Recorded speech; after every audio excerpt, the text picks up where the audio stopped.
Hello everybody, the Two for Life here, bringing you guys another Arc V episode review.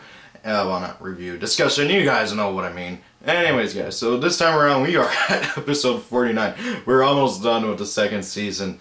Next week is the last episode of season 2. And then we're going on to the next, or at least I think this is season 2, I don't know. I just know that the next season, or at least the next arc, is supposed to start with episode 51, so this is going to be crazy, and honestly, I'm loving Arc V so much. I'm actually thinking about doing a series of videos where I just talk about every single series, Yu-Gi-Oh! Series, and my general opinion on them. But anyways, that's another time and place. This time around, episode 49. Okay, so, of course, as usual, link will be in the description. So go and watch it if you haven't already. And spoiler warning, I do go into detail about pretty much the entire episode. So yeah, just pause it here or exit the video or something. Go watch the episode. Of course, the link will be in the description. Watch it there, come back, and then hear what I have to say. I'm generally going to recap and then say what I have to say. So, I knew they were going to do this at the start of the with last episode, and I knew that they were going to do it, and I knew how it'd end. But yeah, they started off the very first thing with basically the end of Raya and Tatsuya's duel. Raya wins, of course. I had a feeling that would happen. I was hoping Tatsuya would win, but hey, whatever. We did get to see a new card from Raya's archetype, the CCCs.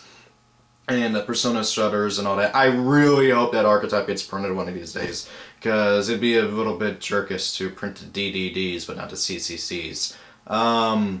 Anyway, so yeah, he showed off in Xyz. We still haven't, I don't think we've seen his fusion yet. I know we've seen his Synchro, and now we've seen his Exceed, but we haven't seen his fusion yet. But apparently he used fusion in one of the previous things.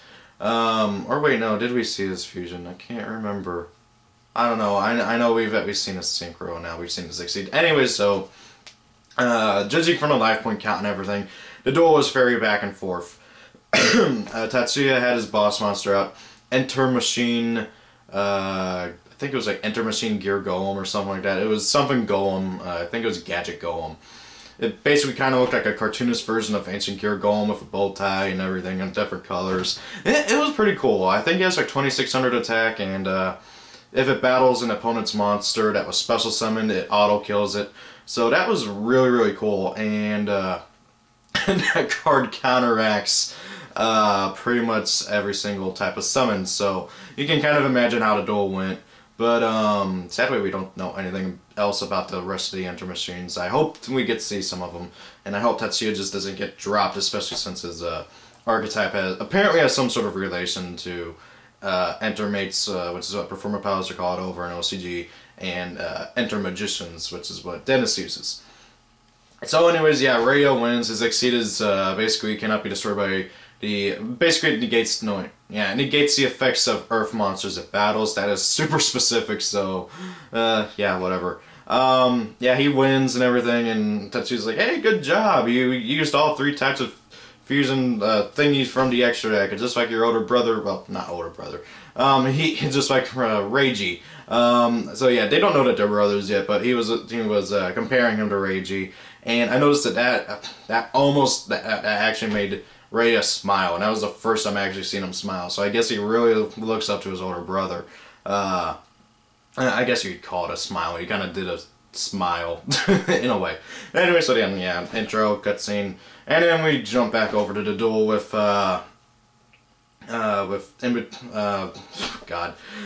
Serena, so many people, Gong and Zaka, Ninja Dude, and Neonu Sawatori, who just interrupted. And basically, Sawatori has switched decks again. I was really hoping he would stick with Yosenju, because out of all the decks he's played, they were arguably the best. But yeah, he switched decks again. This time around, now he's playing a deck called Underworld Troupe, or something like that. Basically an Underworld Circus. And again, they're pendulum oriented and stuff, and even got their own pendulums and everything. He pendulum summons out, I'm assuming, what is going to be his new boss monster, at least for now, until he switches again. And he uses some spell card that basically makes it to where this turn, if that monster that you activated and targeted everything. Battles an opponent's monsters, return to the hand instead of going to graveyard. So yeah, he did that to try and shut down that stupid unlock that that they were using. But one of the Obelisk Force he used this basically trap form of polymerization. So I called Ancient Gear Fusion or something like that. And if an Ancient Gear monster is removed from the field by a card effect, you can spell summon one Ancient Gear Fusion monster listed on that from your action deck that has the monster that was returned to the hand or whatever on its fusion materials. So basically, like if you like compulse Ancient Gear Golem or something, you activate this and you summon out Ultimate Ancient Gear Golem for free. So he did that and summoned out what I'm assuming is the final form of Ancient Gear Hound. And this thing basically halves everybody's life points whenever it's summoned, which is... I want all these Ancient Gear cards to be printed, but I don't like it how they're all focused on burn. I swear. They're all cool and everything, but I don't like it how they're all focused on burn. It's a complete departure from how Ancient Gears have typically played, being a tribute summon focused deck and everything. And so yeah, then Gongen Sokka joins in and he interrupts again, preventing Shun from entering his turn. I swear every time Shun tries to go into his turn, somebody interrupts. This time around it's Gongen Sokka, and he uses the pendulums that he got from Yuzu, and Pendulum summons out 3 new monsters, 2 level 10s, 2 new monsters, 2 of which, he summons 3 monsters, but 2 are the same monster, just different copies. And then 1 other one. The monsters that are the same are 2 level 10s, and then the other ones I think are level 5. And what the 2 level 10s do, you can tribute them off to add a spell or trap card from on the field or in the graveyard, I'm assuming, or just on the field, to your hand. So you can target like your opponent's spell or trap card and add it to your hand, which I think would be really interesting. But the fact that these things are level 10, unless Super Heavies actually do get their own pendulums, these things are not going to be all that great in the deck. But with that being said, though, he does that, and he uses both of their effects to just basically take Salvatore's pendulums, which kind of angers him because he's like, hey, those are mine. And then he uses the last one to tribute it off to add 2 spell or trap cards to somebody else's hand, and he adds the 2 pendulums to Shun, and Shun is just like, why are you giving me these? And he's just like, hey dude, you're finishing this off. And so then Shun activates the 2 pendulums. He really, you can tell that he doesn't like pendulums very much. He's very hesitant to activate them, and he thinks everybody's attempts to do this and try and help him is just stupid and all this. Heck, before he activates them, he's just like laughable. Like, I guess he just thinks that everybody else is pathetic. He's a cool character, but he really needs to get off his high horse and realize that he does need help from time to time. Especially considering what his hand was, which was 3 copies of a level 6 Raid Raptor. Yeah, without those pendulums, he probably could not have done much that turn. And that probably would have led to everybody losing. So Gongen Sokka saved the day, basically. Speaking of these level 6 Raid Raptors, they're called Raid Raptors Wild Vulture. Believe it or not, but this is the first Raid Raptor in the main deck that is not named Lanius. I don't even know what a Lanius is. I read it as some type of bird. Hey, at least this is a Vulture now. So yeah, he pendulum summons them out and then goes into Revolution Falcon and basically OTKs because Revolution Falcon is awesome. Of course, his whole effect of detaching to be able to attack everything and reducing everybody's attack and defense down to 0. Which, of course, since all the Obelisk Force had 2,000 or less life points, that resulted in him finishing them all off. And then Salvatore starts cheering in English. It's kind of weird. So then while this is all going on, Yuya and Sora, I almost called him Sora. Yuya and Sora's duel is going on. And Sora goes first. He basically activates Toy Pot, ditches a new Fluffle monster called Fluffle Wing, and draws a card. Of course he gets lucky, and summons out a bear. He draws bear, summons it out. And then he activates Polymerization to fuse bear on the field, and Edgem Sabers in his hand into Fright for Bear, and sets a card and ends his turn. Yugioh goes, he draws, Pendulum summons out Odd Eyes with the 2 Gazer Magicians and attacks. Sora activates one of the action magics to reduce Odd Eyes' attack by 400, but Yugioh activates, who was it? Time Gazer? It's the white one, level 5.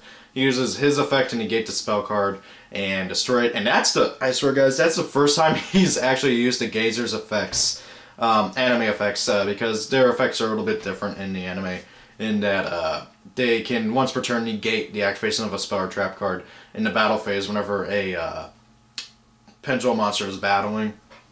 So they're not just blanket ancient gear effect like they are in real life, but it's pretty interesting.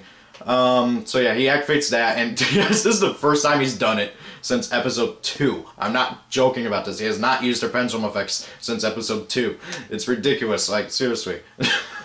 Well, then again, nobody plays battle traps, so yeah. That being said, though, he negates it, and then he activates his own action magic to bump up Odd Eyes' attack by 400. And and I noticed that, and this is one of the reasons why I like this duel so much, is because they know each other's decks. They know how each other likes to play. They know their effects and everything. So Sora's just like, okay, I'm going to be taking double damage from Odd Eyes. I'm not doing that. So he activates Defusion, unfusions Fright for Bear into the 2 fusion materials, and so you just kills Edgem Sabers. Of course, knowing that he would be able to just fusion summon again. I don't think he sets anything, he just ends his turn.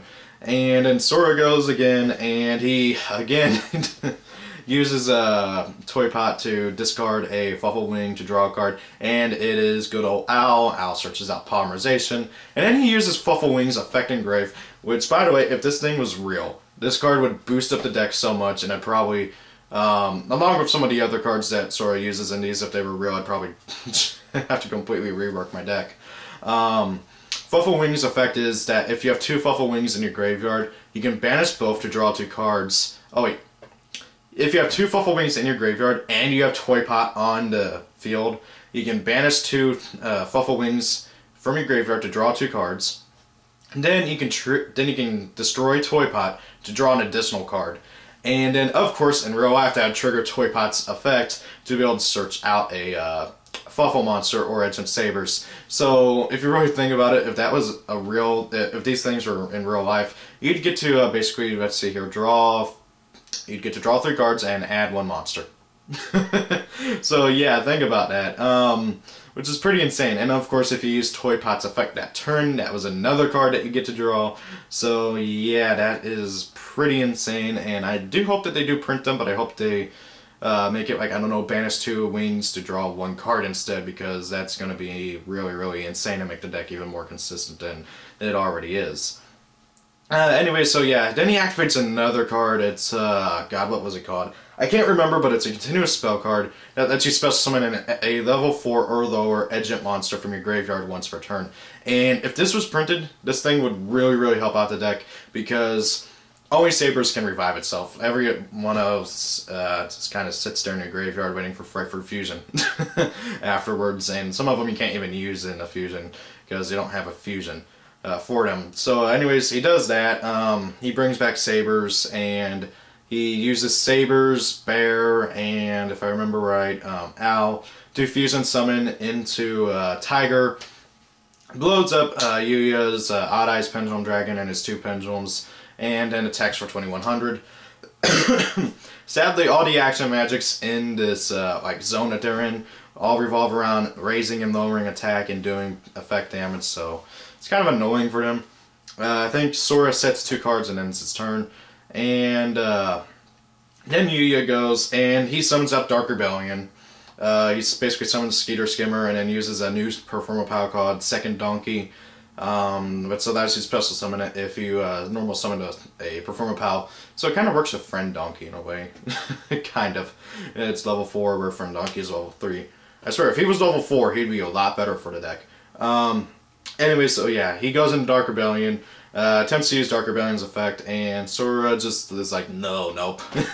He activates a new continuous trap card, not continuous, counter trap card that if a Frightful monster is targeted by a monster card effect, if I remember correctly. You can negate that effect, then you can send a Frightfur monster from your extra deck to the graveyard that is the same level as the targeted fusion monster that you know was being targeted to the graveyard.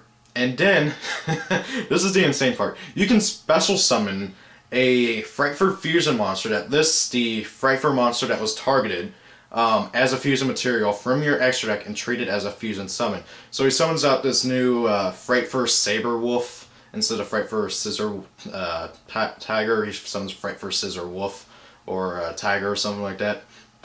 And this thing is insane. It's basically a stronger version of Tiger in that it is a level 8.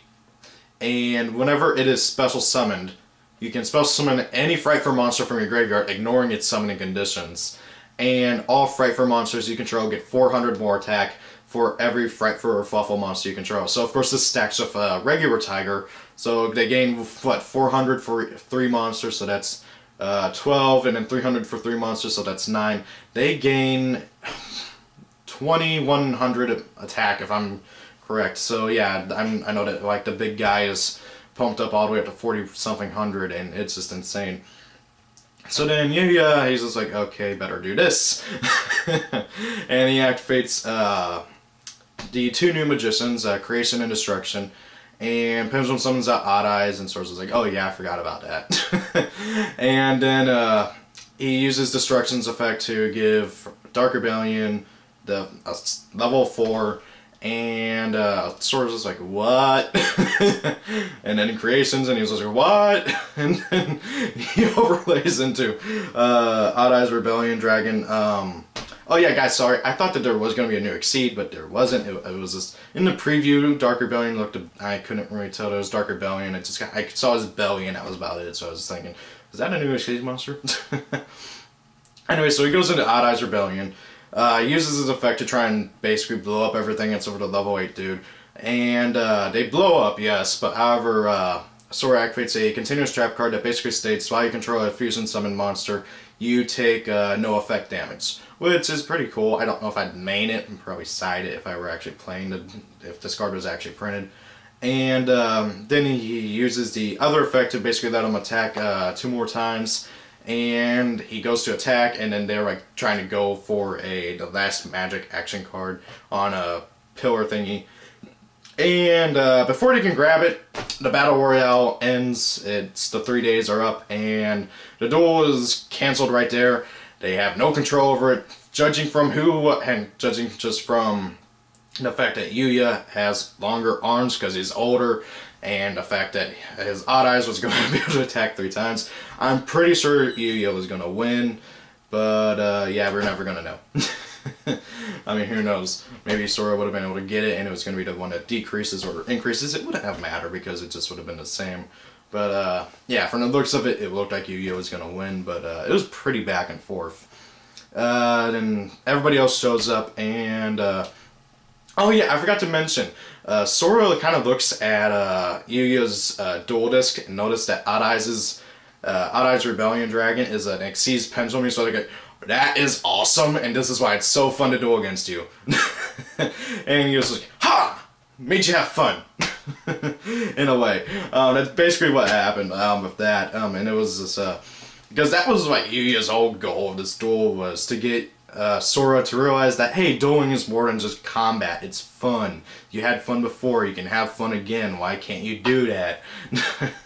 And Sora, I think Yugioh, he made a dent in Sora's kind of mindset with this, but he didn't completely crack it. That being said, though, I do think he had an impact.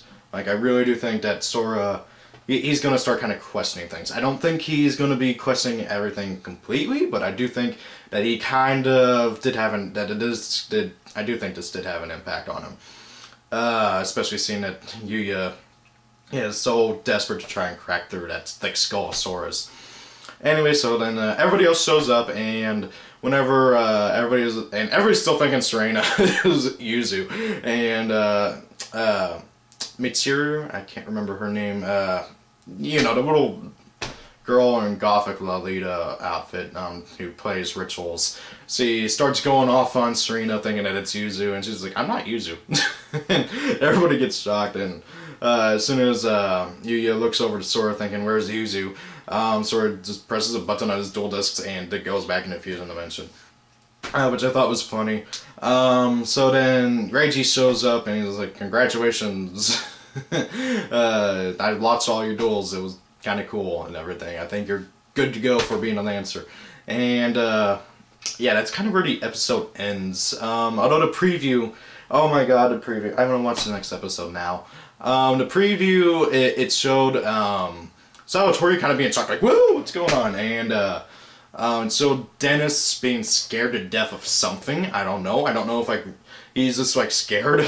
Because mind you, very few people have actually seen Reiji duel with his real deck, and so I think Dennis sees this and is like, oh wait, crap, this guy is powerful. Because Yuya and Reiji are going to duel in the next episode, which is just going to be awesome.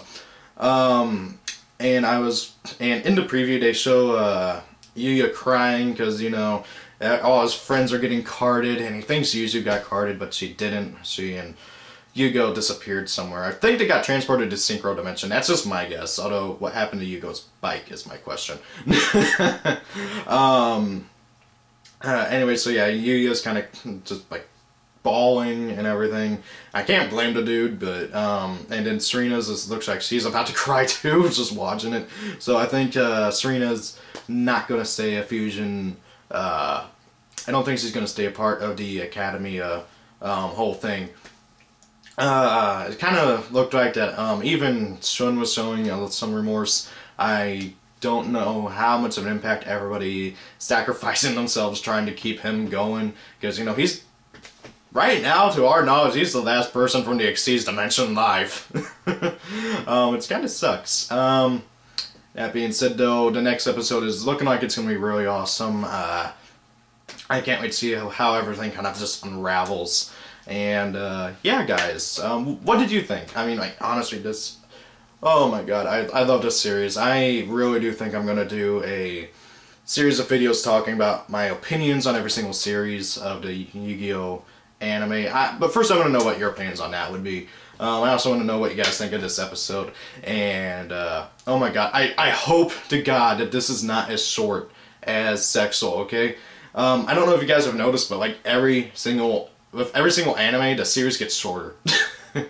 Like, I swear it does. Now Sexual, I feel like they made it shorter because there were so many people that hated it. But it's just kind of like the episode count drops. I want to see this go into the 200s. Okay, I want to see this series go into the 200s because it's just so awesome, and there's so many things that they can do with this whole multi-dimension thing. Not to mention, we don't even know what happened to Yuya's dad yet, and if tradition speaks, we're about a third way into the series now already. So yeah, that'll be interesting. Yeah, guys, so thank you all for watching. Have a great day. Rate, comment, and subscribe. And I will have, and I already said this before, but I'll say it again, I will have a link to the episode in the description. And I will also include a link to the thumbnail, because lately I've been getting a lot of requests to link people to the thumbnail of my videos. And I don't know what I'm going to use yet. I haven't decided on a thumbnail, but I will pick one soon. So yeah, guys, thank you all for watching. Have a great day. See you guys later on the next, whenever I decide to upload. See you guys later.